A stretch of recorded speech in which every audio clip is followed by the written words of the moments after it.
Assalamualaikum warahmatullahi wabarakatuh. Perkenalkan, nama saya Rati Bonalia Pita. Di sini saya sebagai moderator dan ada Ahmad Rian Nizar sebagai teman saya, rekan saya. Di sini kami dari kelompok 7 akan menjelaskan apa itu Scrum.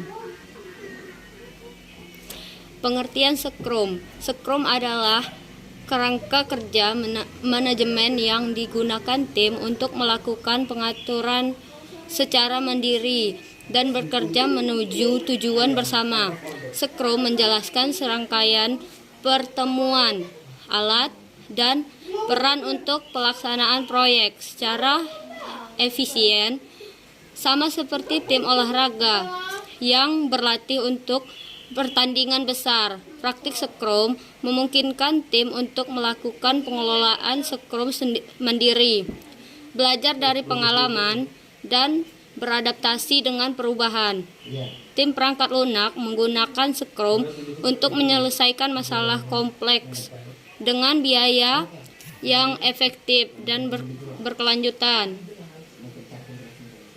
Prinsip-prinsip Scrum untuk keberhasilan proyek. 1. Transparansi. Tim kerja di lingkungan tempat setiap orang menyadari tangan yang mungkin dialami oleh orang lain. Percakapan tatap muka yang teratur antara anggota tim lintas fungsi dan pemilik proyek mencegah miskomunikasi dan kemacetan informasi. 2. Refleksi. Poin refleksi yang sendiri dibangun ke dalam karangan kerja memungkinkan anggota tim untuk meninjau proses mereka. Manajer proyek menggunakan wawasan dari pertemuan tinjauan ini untuk melakukan pemikiran dan perencanaan di masa madang. Sebagai hasil, proyek bisa berjalan lebih efisien sesuai anggaran dan sesuai jadwal. 3. Adaptasi. Anggota tim dapat mengutamakan kembali tugas berdasarkan perubahan kebutuhan pelanggan. Mereka memutuskan tugas mana yang diselenggarakan terlebih dahulu dan dipertahankan di masa matang. Selanjutnya akan dibacakan oleh Rian. Ya, cara kerja Scrum. 1. Menentukan tim. Dalam mengerjakan suatu proyek, tentu kamu membutuhkan tim. 2. Tahap awal dalam memulai menerapkan metode Scrum adalah dengan menentukan anggota tim. Terus biasanya anggota tim tak lebih dari 5-10 orang. Usahakan jumlah anggota seefektif dan seefisien mungkin. Kedua, menentukan waktu pengerjaan. Dalam project management ada yang dikenal dengan sprint. Sprint sendiri serangkaian pekerjaan yang dilakukan untuk menyelesaikan suatu masalah, khususnya penciptaan produk baru. Setelah menemukan tim, langkah menjalankan metode Scrum selanjutnya adalah menentukan waktu pengerjaan atau sprint. Biasanya sprint berlangsung 7 hingga 30 hari. 3. Menentukan peran dalam tim. Agar bekerja maksimal, suatu tim haruslah memiliki struktur dan perannya masing-masing agar tidak tumpang tindih.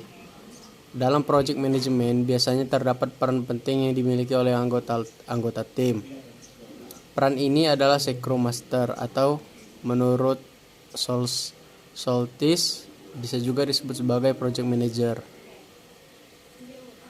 4. Mengumpulkan berbagai permasalahan. Langkah berikutnya adalah mengumpulkan berbagai hal yang didapat di lapangan. Dalam project management, hal ini disebut sebagai backlog. Berbagai permasalahan atau backlog ini kemudian dikumpulkan dan dibuat prioritas pengerjaannya. 5. Memulai sprint. Setelah semua langkah dijalankan, maka kamu bisa melakukan sprint tersebut. Dalam melaksanakan sprint, bisa saja ditemukan permasalahan atau backlog lain. Komunikasikan hal ini dengan product owner apakah backlog tersebut bisa dilaksanakan dalam sprint tersebut atau sprint selanjutnya.